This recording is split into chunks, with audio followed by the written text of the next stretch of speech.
विचिया new Saidabad में बर्फ कारखाने वाले सानहे दौरान फोत थी वियल। न्यू सैदाबाद वासी खान मोहम्मद मल्हा मिठो सोलंगी माजिद सोलंगी जे वाटसन सां सनत तॾे ते पहुची Pakistan federal union of journalist ज़िले मटियारी जे अॻवाननि अदा भाऊ अब्दुल गफूर मेमण, मोहम्मद कासिम कंबरानी, इम्तियाज़ मेमण, इशफाक बुलेदी, अली रज़ा मीरजत, रियाज़ कीरियो ताज़ियत कई ऐं दिली हमदर्दीअ जो इज़हार कंदे खेनि हर मुमकिन मदद करण जो यकीन दहानी कराई।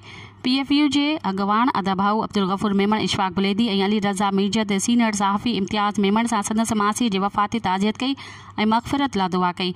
इन बाद प्रेस क्लब न्यू सैदाबाद में न्यू सैदाबाद जे सहाफ़ियुनि दोस्तनि सां मुलाक़ात करे PFU जे वर्करनि खे ज़िले मटियारी में वधीक फ़ाल करण ऐं सहाफ़ी बिरादरी जे दोस्तनि जे मसइलनि ते गौर वीचार करण बाद अहम फ़ैसिला कया विया। कुझु सहाफ़ियुनि जी रंजिशुनि खे महसूस कंदे उन्हनि जूं ॻाल्हियूं ॿुधी उन्हनि खे खीर खंड कयो वियो।